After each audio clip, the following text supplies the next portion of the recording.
Hello, and welcome back to English with Areeba. I am so happy to see you again for Lesson 2. In our first lesson, we learned how to talk about ourselves and our homes, but today we are going outside. We are going to learn how to navigate the world. I will teach you how to ask for directions, how to use the bus, how to shop for clothes, and even how to order your favorite food at a restaurant. This lesson is designed to give you the confidence to speak English anywhere in your city. So let us get ready and start our journey into the world together. Once you know how to talk about yourself and your home, the next big step is understanding the world outside your door. When you walk down a street, you see many different buildings and places. Knowing the names of these locations is essential because it allows you to tell people where you are going or where you want to meet them. Common locations in every city. There are certain places that every beginner needs to recognize immediately. These are the locations we visit most often in our daily lives. The supermarket is the large store where you go to buy food and household items. The pharmacy is the place where you go to buy medicine or see a chemist. The bank is the building where you keep your money or talk to a bank manager. The hospital is where you go if you are sick or need to see a doctor. The park is an open green space where people go to walk or relax. The restaurant is a place where you sit down to eat a meal that someone else cooks for you. The bus stop is the specific place on the street where you wait for a bus.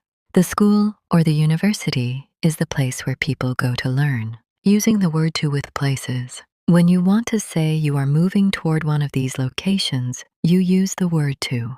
This shows direction. I'm going to the supermarket. She is going to the bank. We are going to the restaurant. If you are already inside the place, you use the word at or in.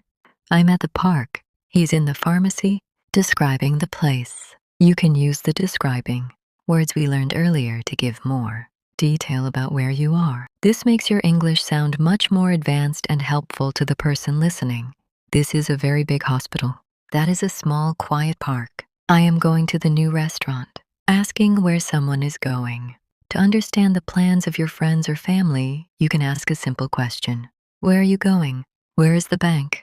The person will usually answer with their destination. For example, they might say, I'm going to the school or the bank is near the park.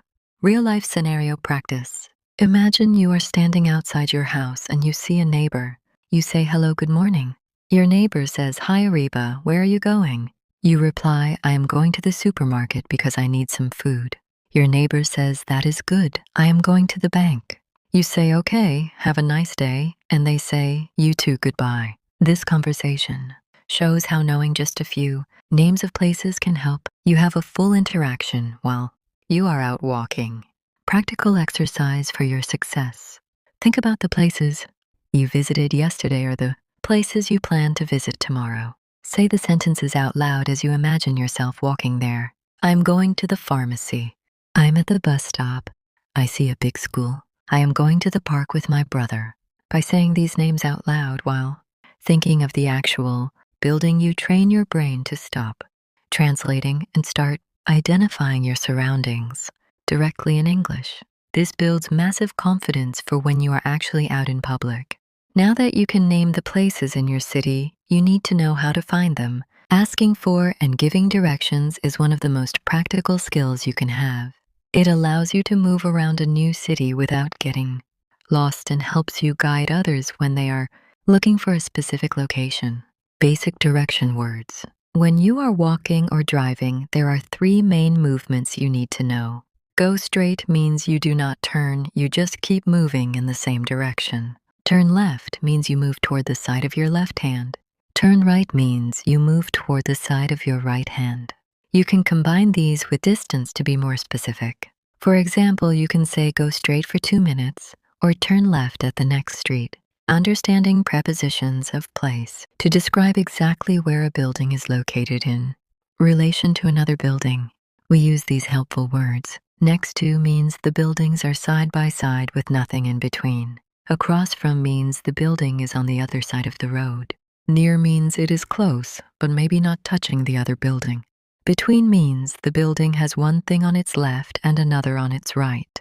For example, you could say, the bank is next to the supermarket or the park is across from the hospital. Asking for help. If you are lost or looking for a place, you must start with a polite greeting.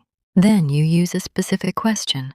Excuse me, where is the pharmacy? Excuse me, how do I get to the bank? Using excuse me at the beginning is very important in English culture because it shows you are a polite person and it gets the attention of the stranger in a nice way. Understanding the answer. When someone gives you directions, they will usually use a sequence of actions. They might say, go straight, then turn right at the school. You should listen for those key words, straight, left, and right. If you do not understand, you can say, can you repeat that, please? This is a very useful sentence for any beginner. Real-life scenario practice. Imagine you are in a new part of town and you need to find the park. You stop a person on the sidewalk and say, excuse me, good afternoon. The person stops and says, hello, how can I help you? You ask, where is the park? The person points down the road and says, go straight and turn left at the big blue building. The park is next to the school. You smile and say, thank you very much. Have a nice day. This conversation uses your greetings, your colors, your places, and your new direction words all in one go. Practical exercise for your success. Stand in the middle of a room in your house. Imagine the door is the supermarket and the window is the bank. Practice giving yourself directions out loud. Go straight and turn right to the door. The chair is next to the table. The phone is between the book and the pen. Doing this physical movement while speaking helps your brain connect the English words to the actual space around you. This makes it much easier to remember when you are outside in a real street. Once you know where you are going and how to find the way you need to, understand how to get there using transportation. In most cities, people use buses, trains, or taxis to move around. This part of the lesson will help you talk about your journey and how you pay for your travel. Common modes of transport. Different vehicles have different names, and we use them in specific ways. A bus is a large vehicle that many people use together. A train moves on tracks and is usually very fast. A taxi or a cab is a private car that takes you exactly where you want to go. A car is a personal vehicle. A bicycle or a bike is what you ride using your legs. When you use these, you say, I go by bus or I am taking a taxi. If you are using your own feet, you say, I am going on foot. At the station or stop, to use public transport, you need to know where to wait and what to ask for. The ticket is the piece of paper or digital code that proves you paid. The fare is the amount of money the journey costs. The schedule or the timetable tells you what time the bus or train arrives. If you are at a station and you need help, you can ask, what time is the next bus? Or how much is a ticket to the city center? Actions for traveling. There are specific verbs we use when we talk about getting on and off vehicles. Get on is used for the bus, the train, or a bike. Get in is used for a car or a taxi. Get off is used when you leave the bus or train. Get out is used when you leave a car or taxi.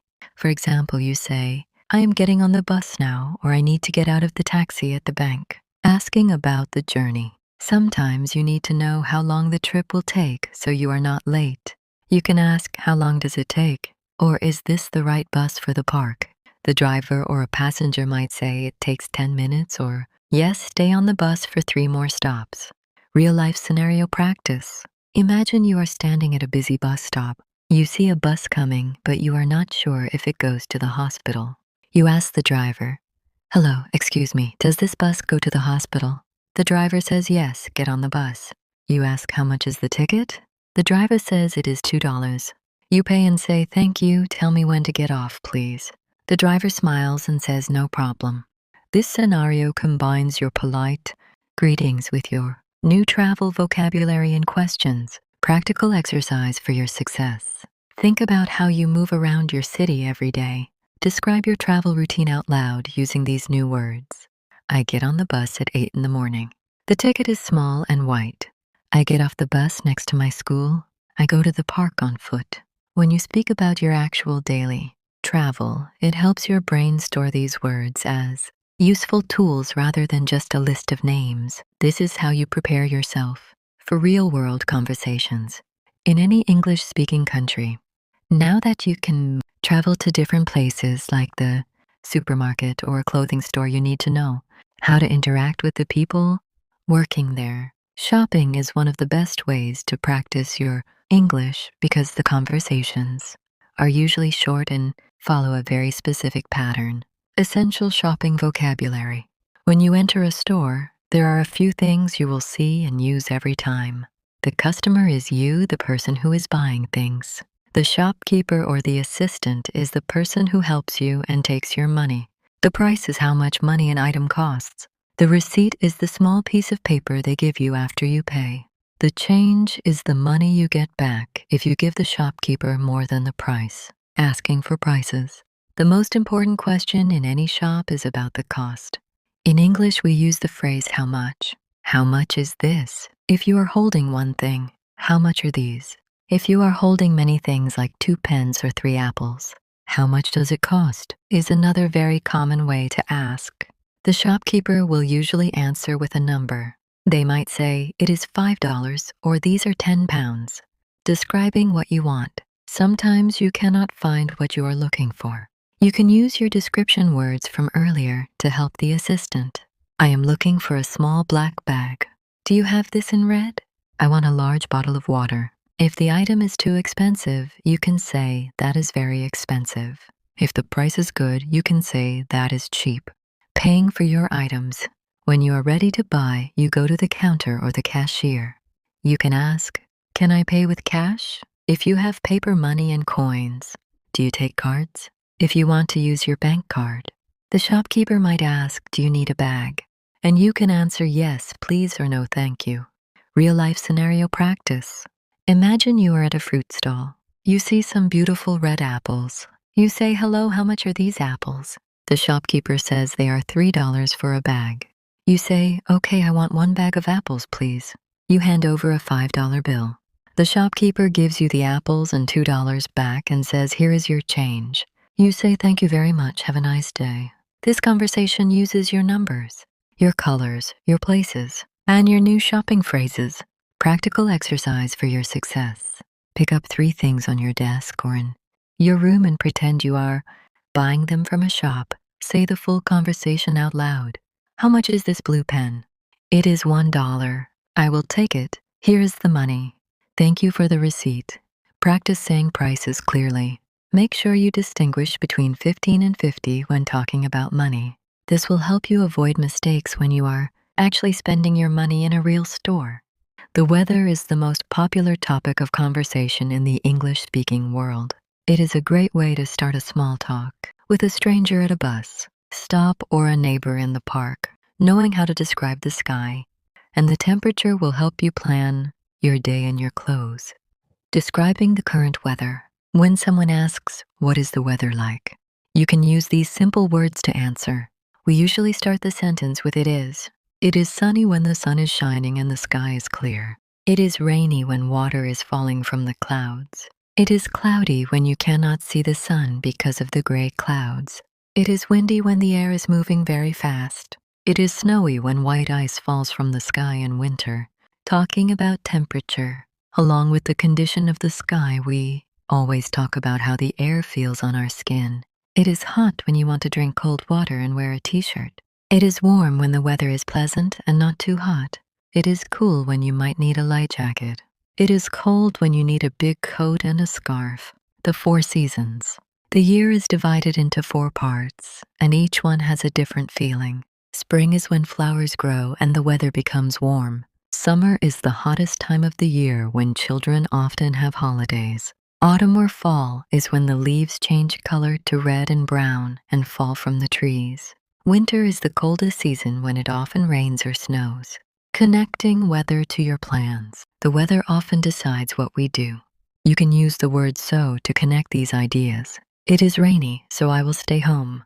It is sunny, so I'm going to the park. It is very cold, so I am drinking hot tea. Real-life scenario practice. Imagine you are talking to a friend on the phone. Your friend asks, how is the weather today, Areeba? You look out the window and say it is very cloudy and cool today.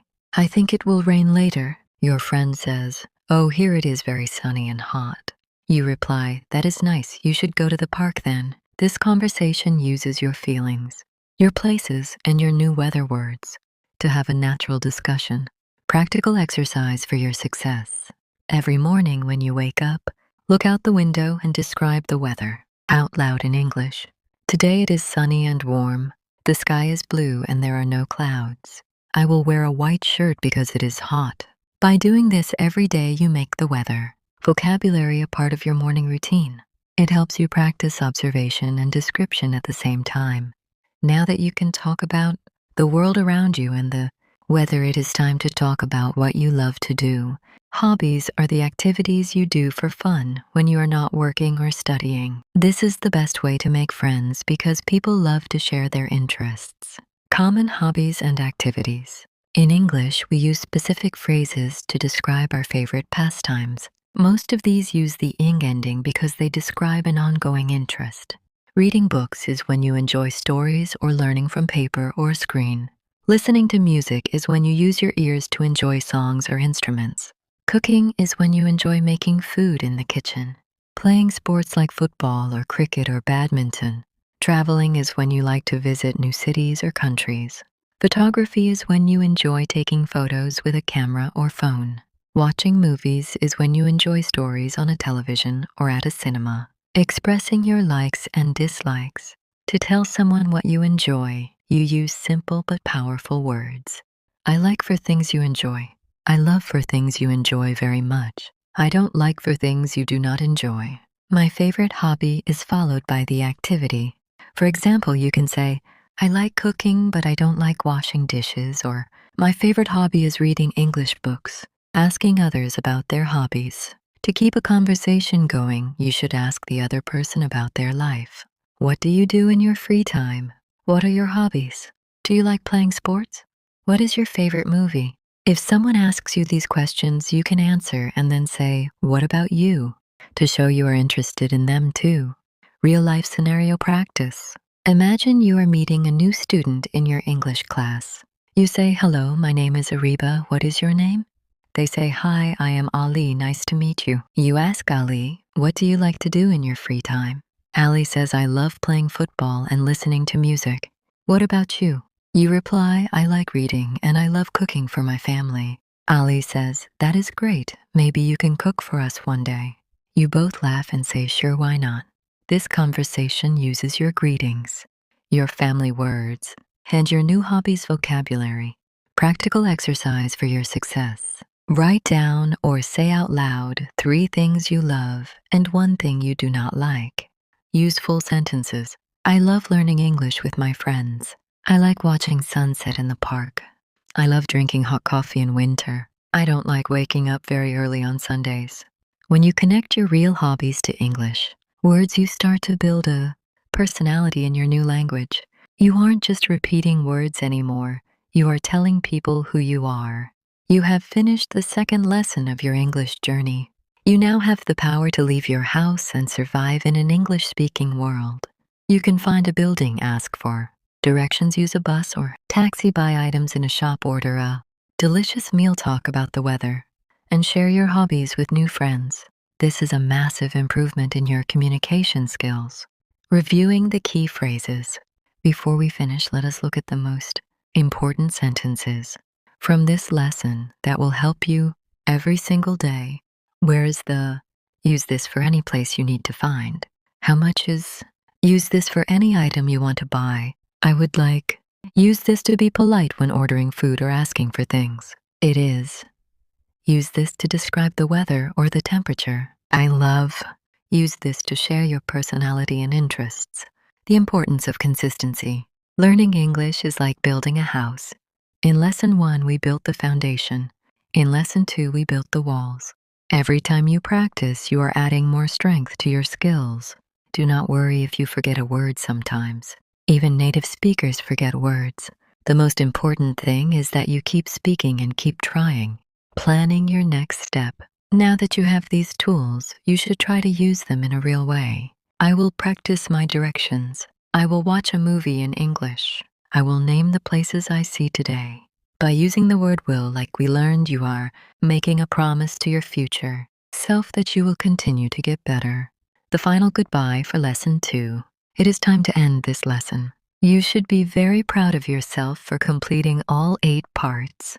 You are no longer just a beginner, you are a student who is moving toward fluency. Real life scenario practice. Imagine you are saying goodbye to your English teacher after this long lesson. You say, "Thank you for teaching me today, I learned a lot." The teacher says, "You are welcome, Areeba, you are doing a great job." You say, "I'm a bit tired now, so I will go home and rest.